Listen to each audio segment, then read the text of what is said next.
정치평론가 이강윤의 오늘.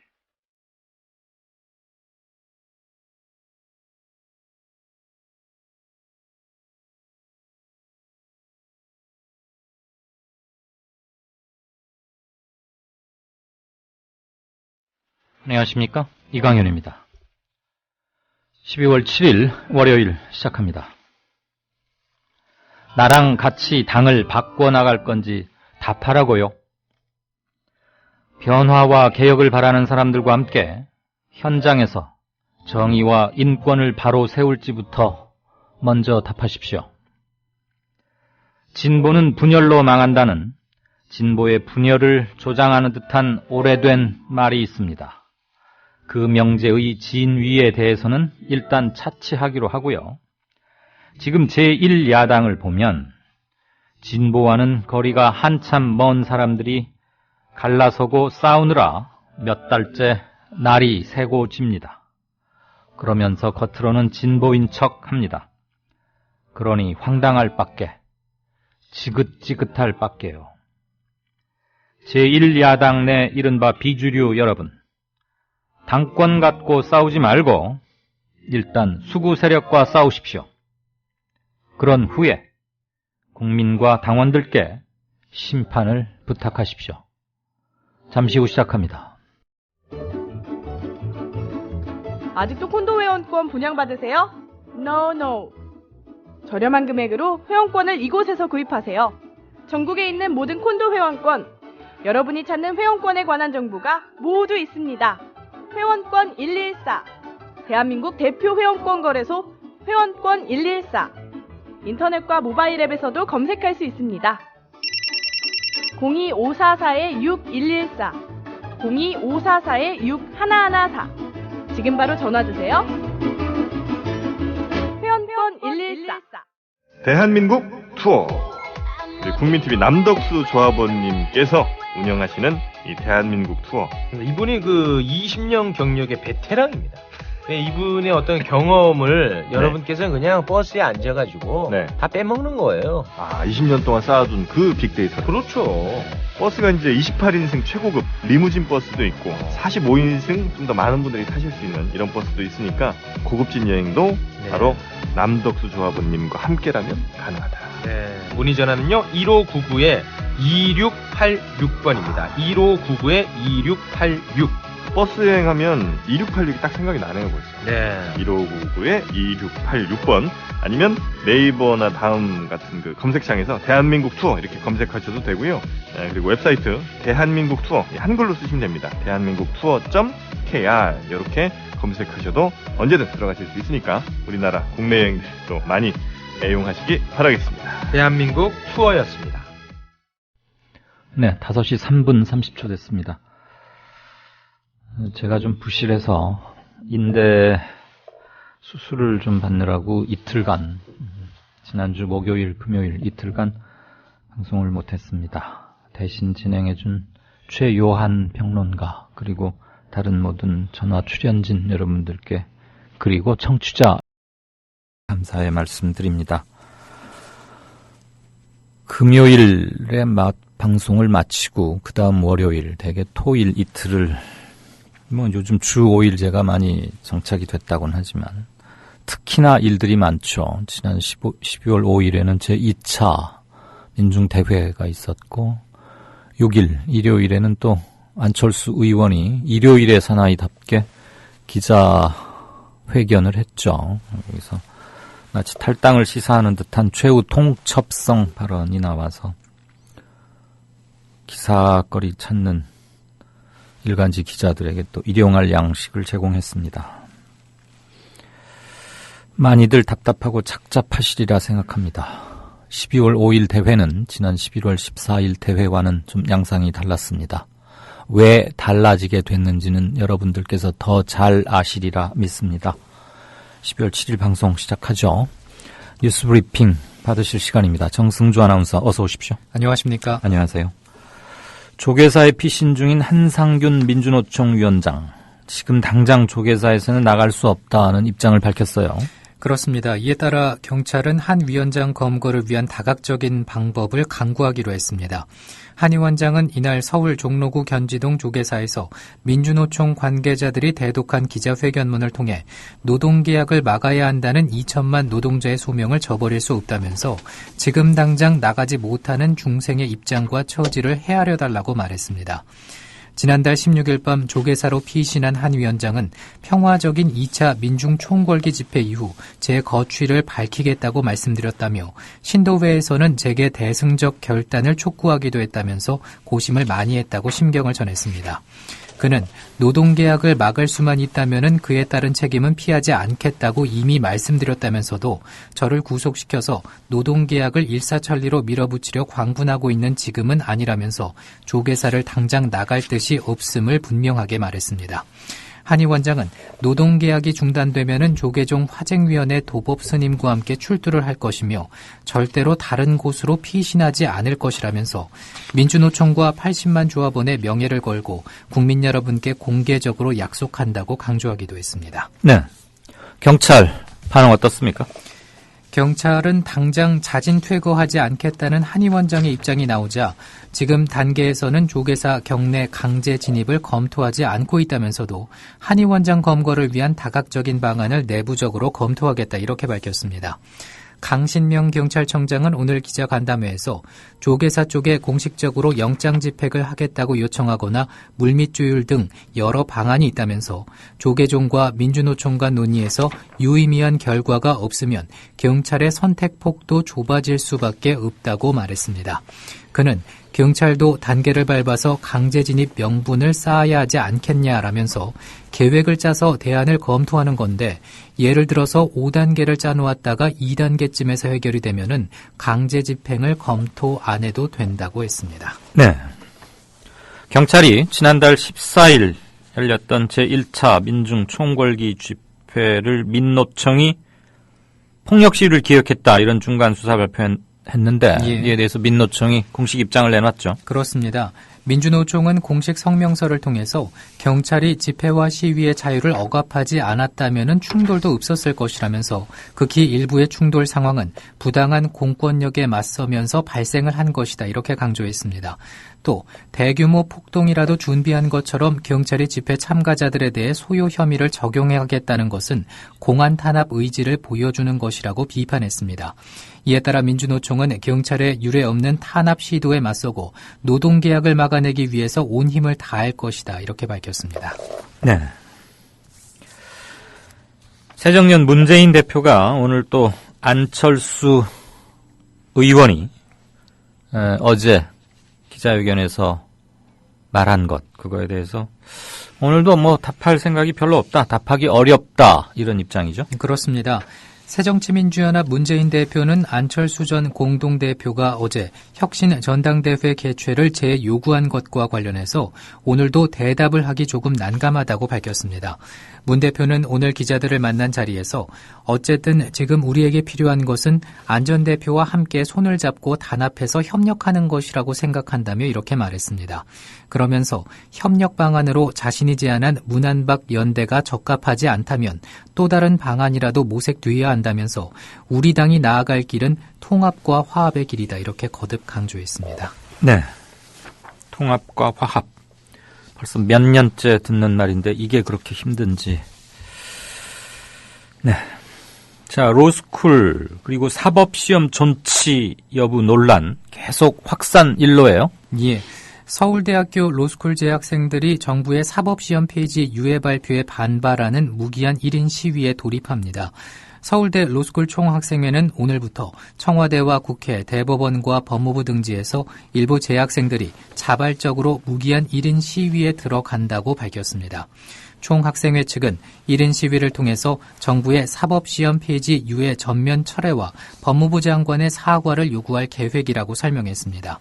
한편 사법시험 존치를 요구하는 고시생들은 로스쿨 학생들이 제출한 자퇴서를 학교 측이 즉각 수리하라고 촉구를 해서 갈등이 커지고 있는 모습입니다. 네, 확전 일로인데요. 이와 관련해서 오늘 진짜 인터뷰는 이 뉴스 브리핑이 끝나자마자 바로 정철승 변호사 연결해서 왜 이렇게 다투는지 로스쿨은 왜 도입이 됐고 왜 사법시험 존치 논란으로 이렇게 시끄러운지, 궁극적으로 국민들에게 뭐가 이로운지 이런 것들을 좀 소상히 들어보겠습니다.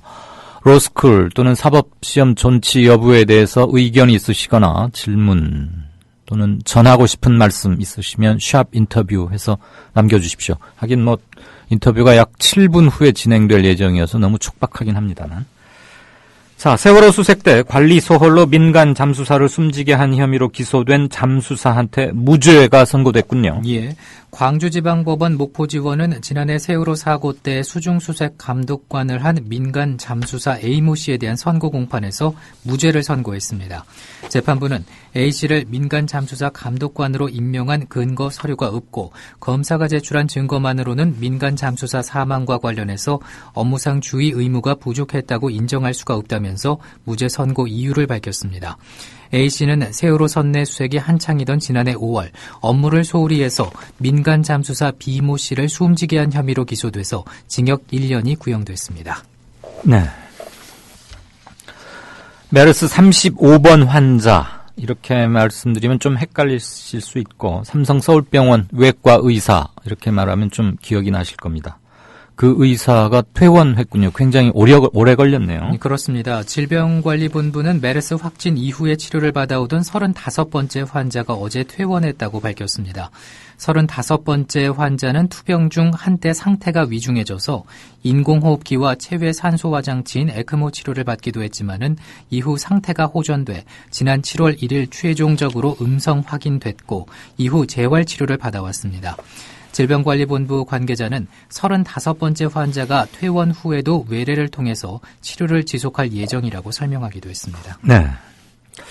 38살인가 아마 그랬죠. 아직 40이 채 안 됐던 젊은 남자인데 굉장히 오랫동안 치료를 받고 있었군요. 예.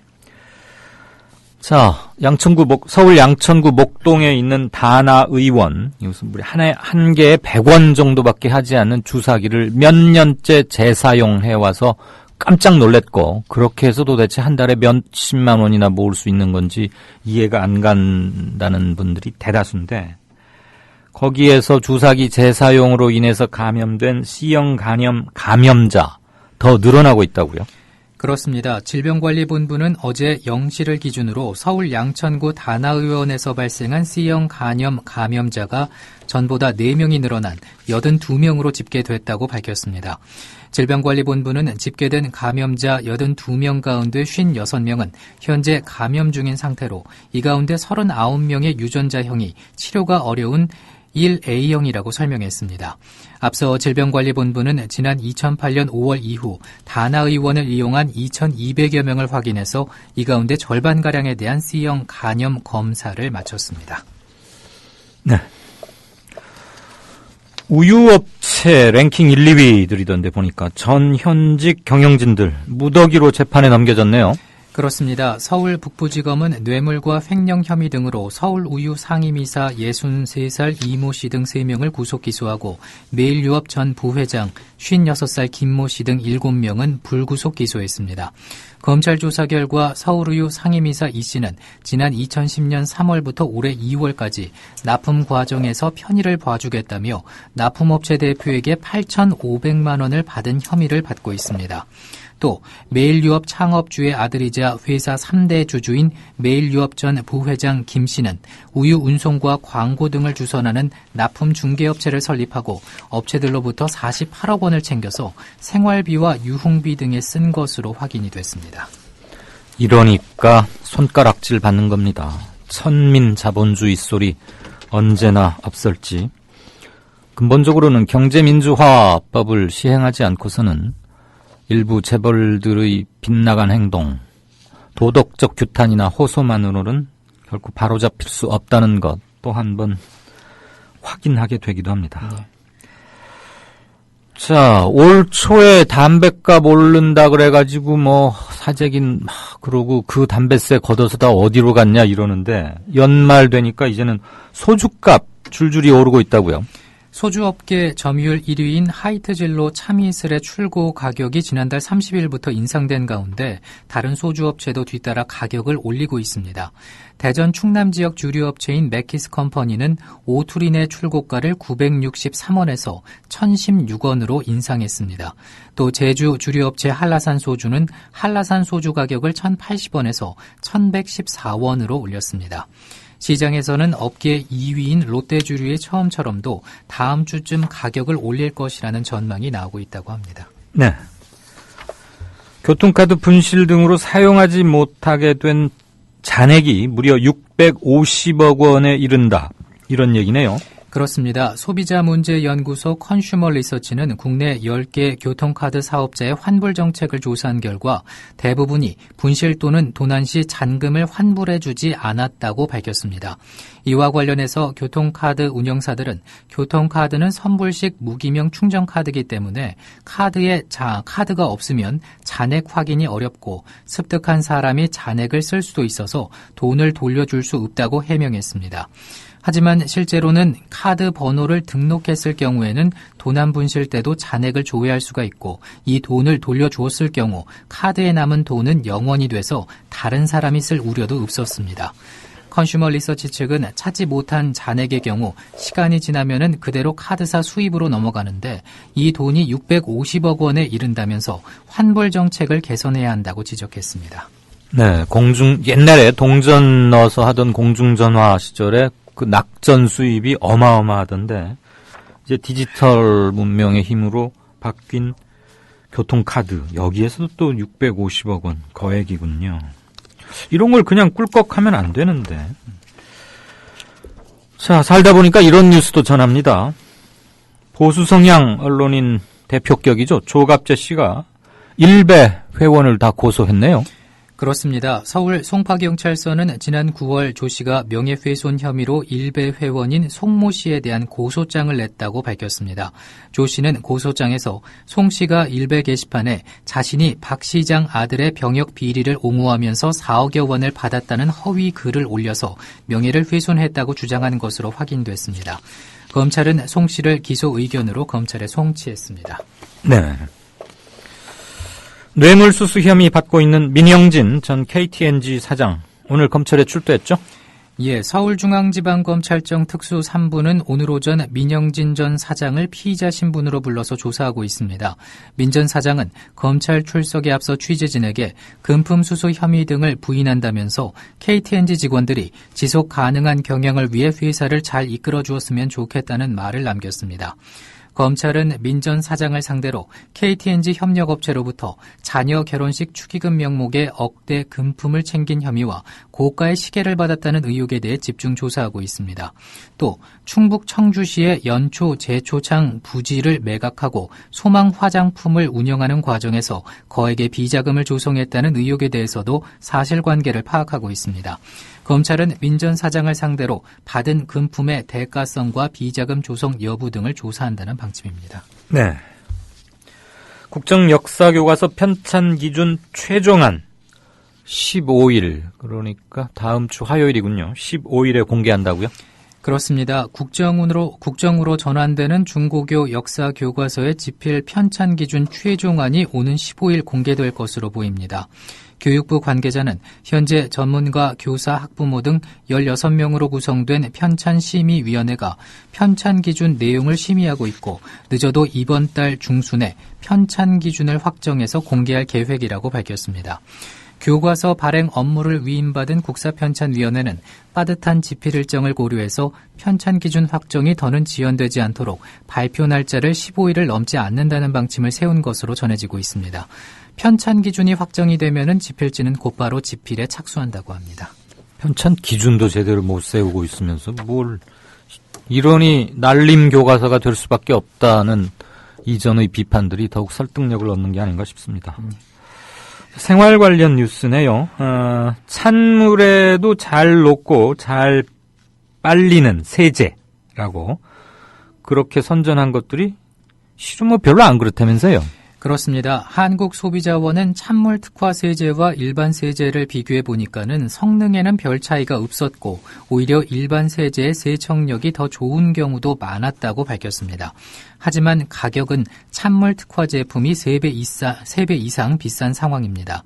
소비자원은 또 일부 제품은 99.9% 살균이 되는 것처럼 선전했지만은 세제 사용량을 2배로 늘려야 그런 효과를 얻을 수 있다는 사실을 작게 표시했다면서 시정 조처했습니다. 네, 값은 3배 이상 비싸고 더군다나 세제를 2배 더 써야 뭐 살균이 되는데 그건 쬐끄맣게 써놓고. 참. 자, 날씨 어떻답니까? 내일은 전국이 대체로 맑겠지만은 새벽 한때 구름 많겠습니다. 동해안에는 동풍 영향으로 대체로 흐리고 경북 동해안에는 새벽 한때 비가 조금 오는 곳 있겠습니다. 새벽부터 아침 사이에 일부 내륙에는 안개 끼는 곳도 있겠습니다. 아침 최저 기온은 영하 4도에서 영상 7도, 낮 최고 기온은 전국이 9도에서 14도의 분포를 보이겠습니다. 네. 지금까지 뉴스브리핑의 정승조 아나운서였습니다. 고맙습니다. 고맙습니다. 박 대통령은 재치 있는 유머로 주변 사람들을 안심시키며 분위기를 바꾸었습니다. 아유, 공해야 공해. 아니 기사님, 뉴스 듣다 왜 라디오를 끄세요? 대통령 동정 연예인 스캔들 동물 날씨 얘기뿐이에요. 어디 뉴스가 뉴스다워야지요. 그럼 기사님 안목에서 뉴스다운 뉴스는 뭔가요? 4대강 만든다고 하더니 죽을 4자 4대강 만들었고 나라님이 자원 외교한다며 혈세를 펑펑 써댔고 똥별들이 무기 팔아서 뒷돈 챙기고 나라가 개판 5분 전이 됐는데 이런 건 뉴스에 안 나오잖아. 뭐가 뉴스겠어요? 자고로 뉴스라는 거는 권력이 뭔지 알려주고 그 권력을 바르게 이끄는 거 아니겠습니까? 왜 이럴까요? 그게 다 권력자한테 장악당한 거죠. 기사님, 그래서 이런 세상, 이런 뉴스를 바꾸자고 해서 등장한 협동조합이 있잖아요. 네? 협동조합이요? 조합원이 사주라서 조합원 뜻에 어긋나는 뉴스를 만들 수 없는 그런 방송이에요. 오, 아니 거기가 바로 미디어 협동조합입니다. 욕하고 한숨 쉬는 것으로 그치지 말고 함께 희망을 만들어요. 미디어 협동조합 홈페이지 국민.tv 또는 서울전화 3144-0933으로 문의하세요. 월간 다운로드 수 1000만, 팟캐스트계의 에이스 국민라디오가 광고주를 찾습니다. 직접 찾아서 선택해 듣는 방송, 청취 몰입도가 높은 방송, 지상파 케이블 광고와 차원이 다릅니다. 부담 없는 가격, 소비자의 열띤 반응, 전혀 다른 광고의 블루오션을 경험해 보십시오. 국민라디오 @gmail.com으로 문의해 주시면 상세히 안내해 드리겠습니다.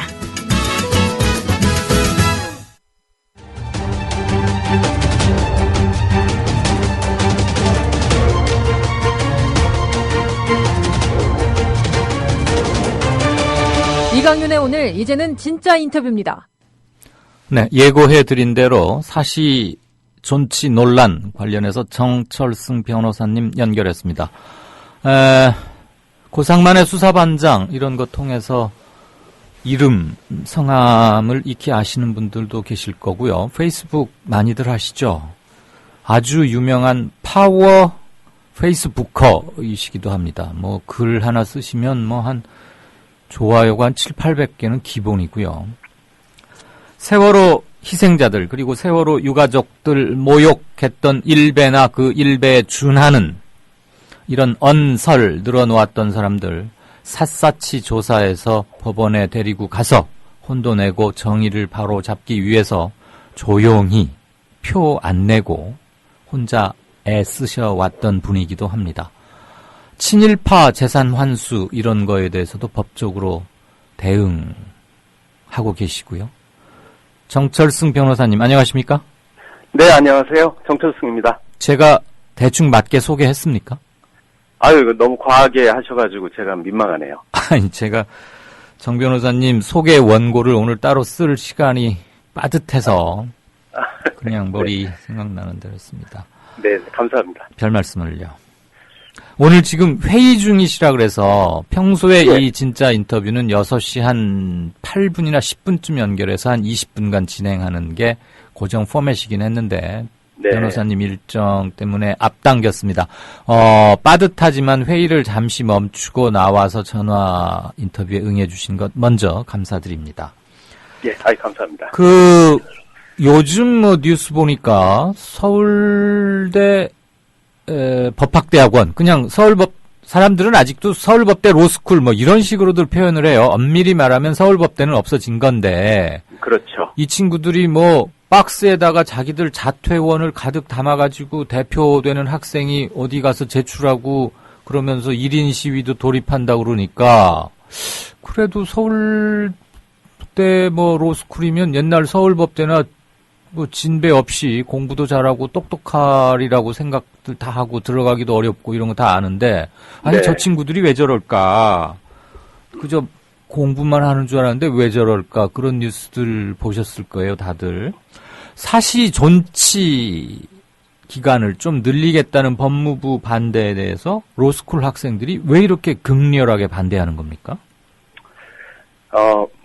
한마디로 얘기하면은, 이 사시가 존치되면은, 로스쿨 제도가, 좀 안정되게 정착하기 어려울 거다라는 인식 때문에 그런 것 같습니다. 그런 인식은 변호사님이 보시기에 이유 있습니까? 합당합니까? 아니면 과도한 걱정인 겁니까?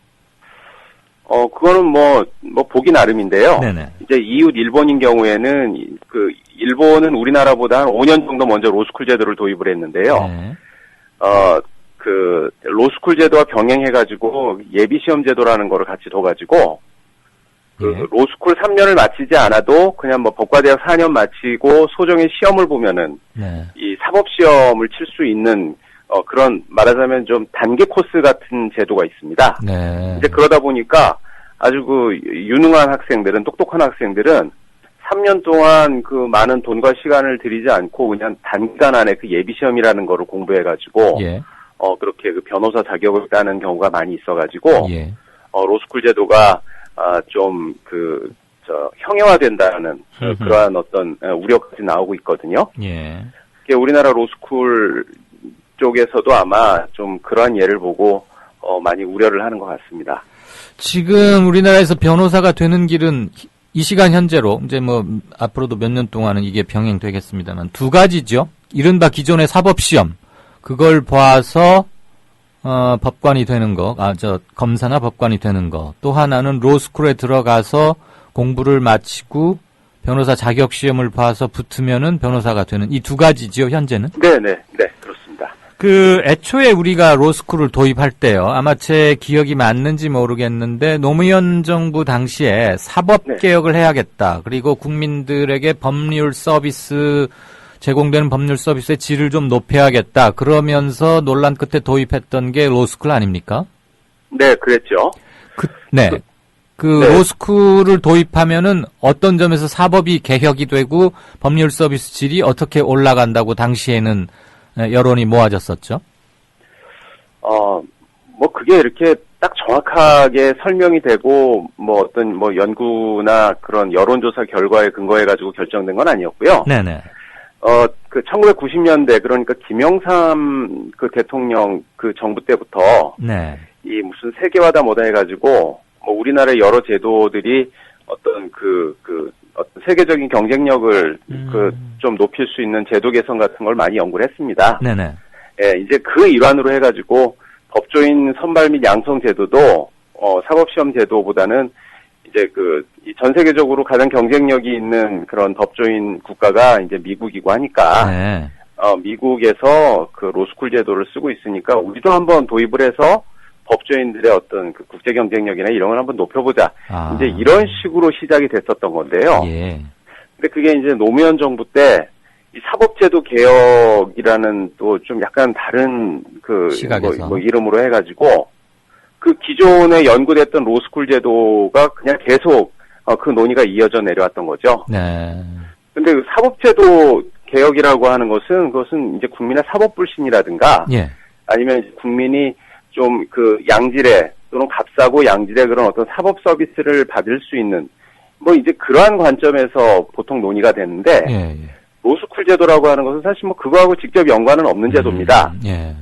다만 이제 법조인들을 좀 기존 사법 그 사시 제도 때에 비해서 좀 대량으로 양성할 수 있는 그런 차이가 있죠. 네.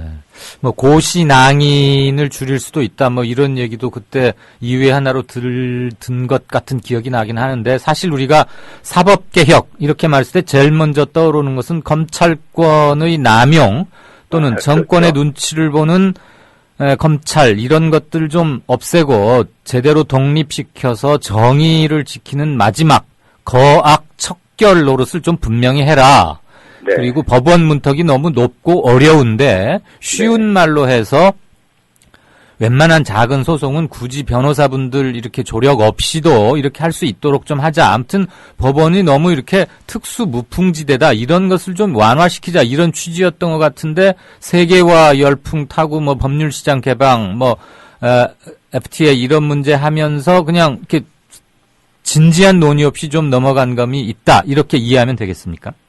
그렇죠. 이제 로스쿨 제도는 이제 일단은 많이 뽑고 예. 그다음에 로스쿨 과정을 수료를 하면은 그냥 쉽게 변호사 자격을 딸 수 있도록 예. 그렇게 하기 때문에 이제 뭐 고시낭인들도 줄일 수 있다. 네. 그리고 이제 많이 뽑히면은 아무래도 뭐 변호사 비용이나 이런 것도 그렇죠. 좀 내려가고 하지 않겠느냐 이제 이런 식으로 설명을 했는데요. 네. 그런데 이게 이제 변호사 시험 합격률은 이제 계속 불합격자들이 적체됨으로써 합격률은 해마다 줄어들고 있어요. 아. 그래서 법조인을 그냥 무한정 대량으로 그렇게 배출할 수는 없는 거 아닙니까? 예, 예. 그래서 이제 로스쿨 제도도 이 처음에 기대했던 거하고는 약간 다른 양상으로 좀 진행돼 가고 있는 감이 있습니다. 네. 그리고 요 부분도 또 하나의 쟁점인 것 같은데요. 각자, 그러니까 찬반 양론에 서 있는 사람들이 들이미는 논거가 서로 사뭇 달라서 어떤 거에 기대해야 우리가 정확한 판단을 할 수 있을지 저희들은 좀 가늠하기 힘든데, 일테면 일측에서는 현행 로스쿨 제도가 실시하고 나봤더니 현대판 음서제도처럼 집안에 법조인이 많거나 사회경제적으로 좀 윤택한 집안 사람 아이들이 굉장히 많더라. 그래서 신분사다리, 신분상승 그것을 결국은 더 가로막는 것으로 작용하고 있다. 이렇게 그러면서 뭐 여론조사나 각종 통계를 제시하는 측도 있고요. 네. 뭐 아주 유명한 제가 꼭 실명을 거론하지는 않겠습니다만 뭐 법학계에서 그냥 네로라 하는, 그래서 이름만 들어도 다 국민 여러분이 거의 다 아실 정도의 로스쿨 교수분들께서는 그렇지 않다. 로스쿨이 지금 초기에 약간의 뭐 그런 건 좀 있었지만 잘 정착되어 가고 있고, 그러는데 이 마당에 법무부가 사실을 좀 더 몇 년간 더 유지하겠다는 것은 이제 막 정착 단계인 로스쿨 제도를 흔드는 거 아니냐. 그러면서 노무현 정부 때 잘 시작해 놓은 것을 박근혜 정부 들어와서 뒤집으려고 한다. 이런 견해를 제시하는 분도 있어요. 이 둘 중에 우리는 어떤 말을 더 이렇게 공감해야 되는 겁니까? 로스쿨 제도가 이게 확실히 돈이 많이 드는 제도라는 것은 그것은 사실입니다. 학비 말이죠. 그렇죠. 이게 이제 3년 동안 한 1억 가까운 돈이 들어간다고 조사가 되어 있는데, 예. 로스쿨 제도를 찬성하는 쪽 입장에서도 그게 아니다라고 말하는 건 아니고, 예. 이제 여러 가지 그런 어떤 장학금 혜택이나 이런 걸 통해 가지고, 그런 고비용으로 인한 진입장벽을 이제 낮추는 그런 방법이 있다. 이런 식으로 얘기하고 있어요. 예. 그런데 이제 장학금 제도라고 하는 것은 이것은 사실 많이 변화될 수 있는 것이고, 어떤 안정성이 없는 것이기 때문에, 그렇죠. 그런 제도만 믿고, 그런 어떤 고비용으로 인한 어떤 경제적 능력에 따른 진입장벽이 해소됐다, 그럴 염려가 없다라고 말하는 것은 좀 지나친 얘기고요. 네. 그리고, 당연히 법학, 로스쿨 교수님들 입장에서는 로스쿨 제도가 정착되는 것을 바랄 것이고, 예. 사법시험이라고 하는 것은 그러한 로스쿨 제도의 정착에 방해가 되는 어떤 요인이기 때문에, 그거에 대해서 비판적인 의견을 하는 것은 그건 저는 당연한 일이라고 생각하는데요. 예, 예. 일단 기본적으로 이 어떤 그런 판례법, 그러니까 우리하고는 이 법 시스템이 전혀 다른 네. 미국에서 법조인을 양성하는 그런 방식인 그런 로스쿨 제도를 어떤 법률, 성문법주의, 대륙법계의 국가인 우리나라에서 그대로 도입했다라는 것 자체가 아하. 상당한 그 제도적인 그런 무리가 있습니다. 예, 그래서 사법시험 제도는 보통 한 10년 가까이 그 법 공부를 해야지 이제 법조인이 될 수 있거든요. 10년이요? 네. 그런데 그러니까 이제 뭐 법대 4년 마치고 뭐 고시 공부 뭐 한 2, 3년 하고 사부연수 2년 마치고 뭐 이러면은 얼추 한 10년이 됩니다. 네네. 그런데 그 과정을 3년이라는 기간 동안 압축해갖고 공부를 하려고 시키다 보니까 이게 절대 시간이 부족해가지고 로스쿨 제도를 마친 그 변호사 시험은 변호사 자격은 땄지만은 네. 이 기본적인 이런 법률 지식이라든가 이런 것이 상당히 부족한 그런 변호사들이 나올 수밖에 없는 시스템입니다. 예. 그래서 이것은 앞으로 제도 개선을 해야 되는데 이 우리나라보다 훨씬 이전에 로스쿨 제도를 도입했었던 독일의 경우를 보면 우리랑 법계가 같은 나라인데 그렇죠. 대륙법 계열의 대륙법계입니다. 네. 우리나라가 독일법을 모델로 받아들였는데 예.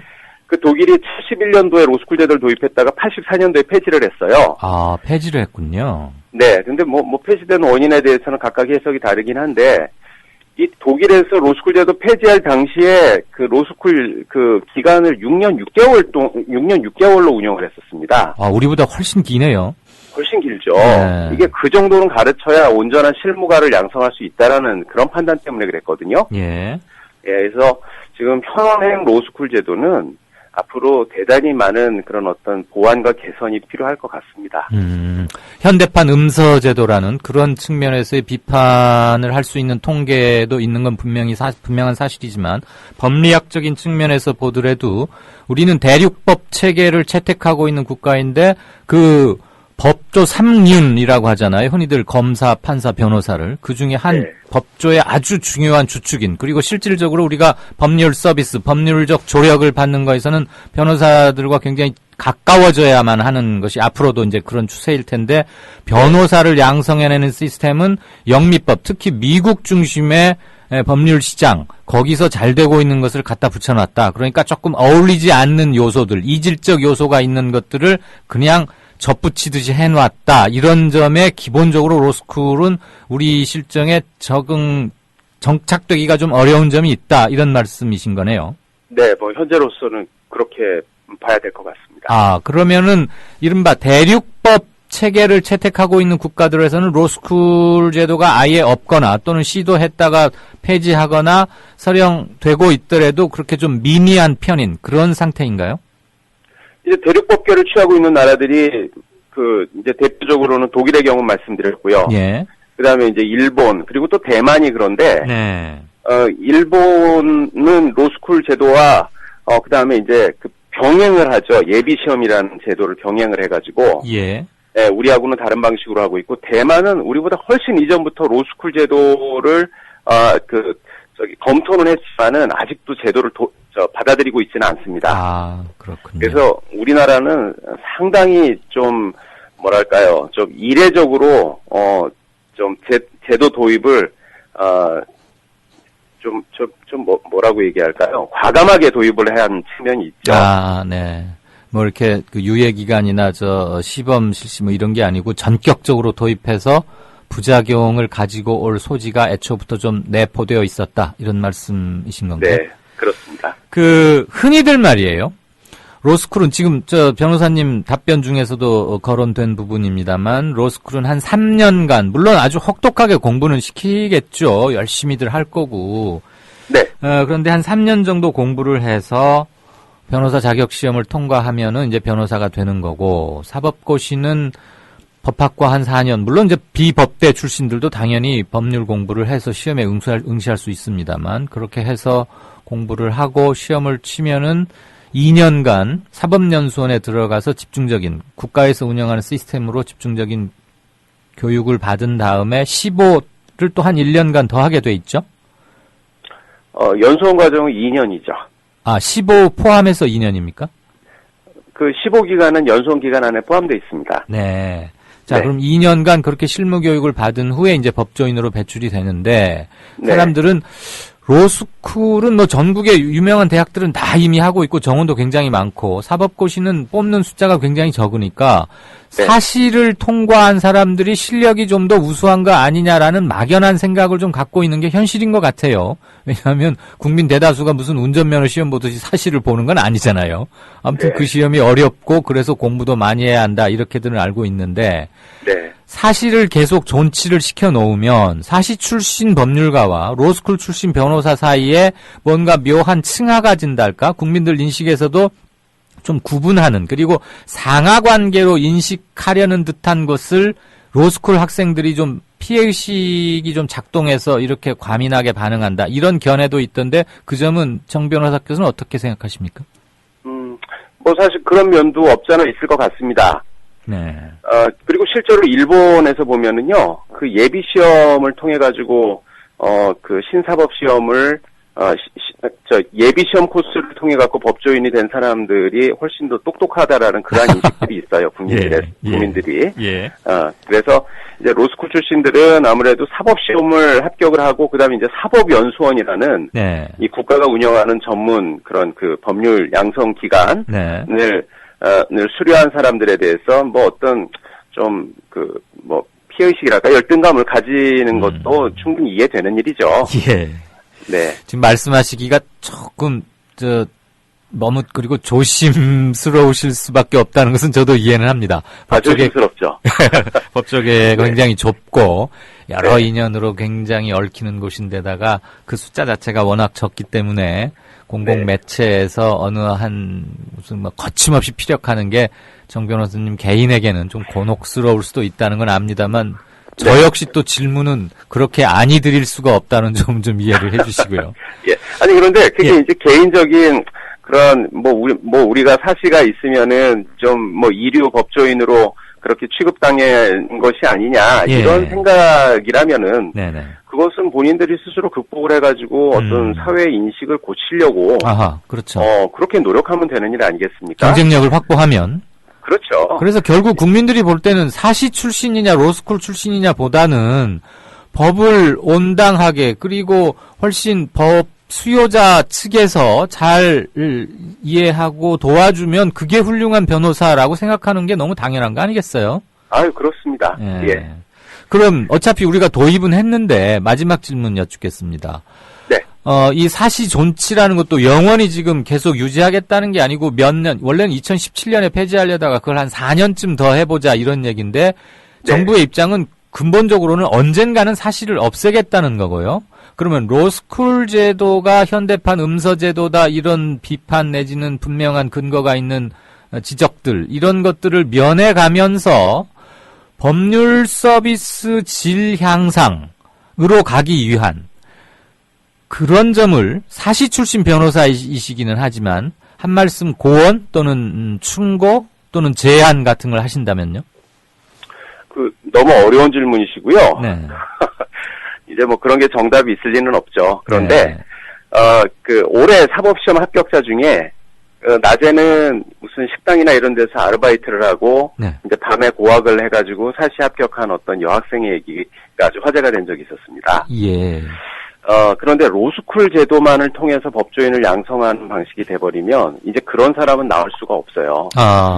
이게 로스쿨에서 아무리 장학금 혜택을 주고 한다 하더라도 그것조차도 이 매일매일 그 먹고 살 거를 자기가 벌지 않으면 살아갈 수 없는 사람들한테는 그림의 떡입니다. 그렇네요. 네, 이제 그러기 때문에 제 생각으로는 비록 이제 로스쿨 쪽에서는 불만이 있고 할 수 있지만 로스쿨 제도가 아닌 다른 제도를 통해 가지고도 법조인이 될 수 있는 여지, 뭐 일본식 예비시험 제도라든가 이런 것을 병행을 하는 것이 그게 그나마 현실적이고 뭐 어느 정도 뭐 그런 우리 사회에서 좀 균형을 이루는 제도 개선이 아닌가 좀 그런 생각을 갖고 있습니다. 네, 그러니까 법률가 변호인이 되는 길을 복수로 만들어 놔서 넉넉지 못한 사람들도 명운을 걸고 도전해 볼 수 있는 그런 기회 자체는 봉쇄돼서는 안 되겠다. 그리고 비싼 학비일 수밖에 없는 로스쿨이 법조인이 되기 위한 진입 장벽으로 작용해서는 안 되겠다. 이 두 가지 정도로 요약하면 되겠습니까?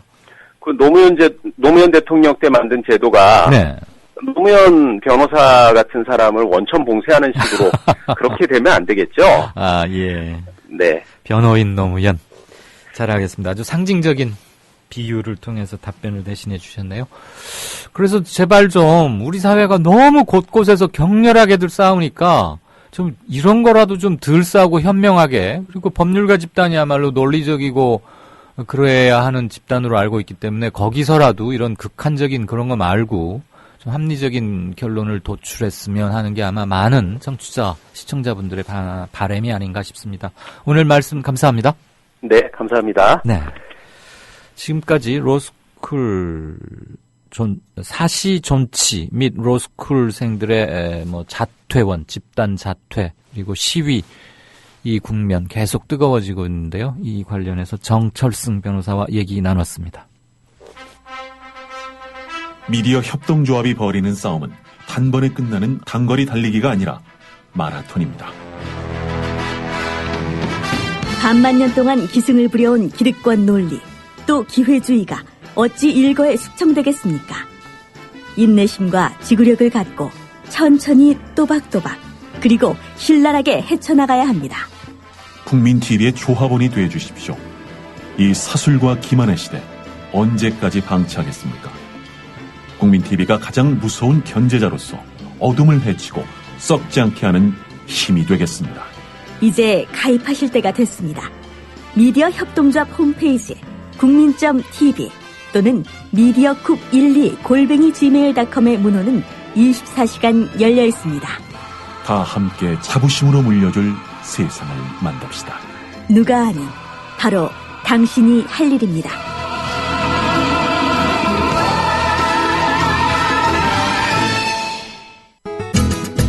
월간 다운로드 수 1000만, 팟캐스트계의 에이스 국민 라디오가 광고주를 찾습니다. 직접 찾아서 선택해 듣는 방송, 청취 몰입도가 높은 방송, 지상파 케이블 광고와 차원이 다릅니다. 부담 없는 가격, 소비자의 열띤 반응, 전혀 다른 광고의 블루오션을 경험해 보십시오. 국민라디오 @gmail.com으로 문의해 주시면 상세히 안내해 드리겠습니다.